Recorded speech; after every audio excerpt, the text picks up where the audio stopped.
So here's something a little neat.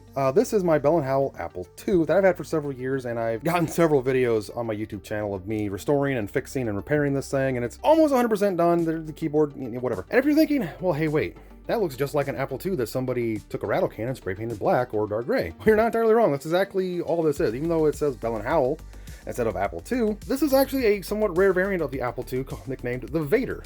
And there's actually a pretty neat story as to, well, why this thing even exists. So back when Steve Wozniak and Steve Jobs designed the Apple II, they used all off-the-shelf hardware. Anybody could go to any electronics store and get everything. And I mean everything. All the RAM chips, all the ROM chips here were basically off the shelf, the CPU, everything you could build basically from Radio Shack. All you gotta do is just design the PCB and, well, build a copy of the Apple II. And as a result, on the hardware level, this thing was very easy to, well, clone.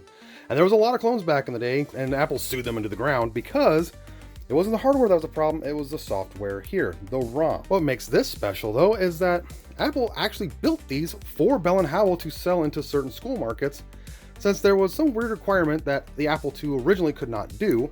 And well, the Bell & Howell here was actually able to, since it had some minor changes. But on the whole, this is nothing more than just a bog standard Apple II Plus. In fact, it's 100% compatible with the Apple II and II Plus. In fact, it's got a super serial card, 2 disk drive controllers, there's a reason for this, and a 16K RAM card. But effectively, it's nothing more than an Apple II. Kinda neat.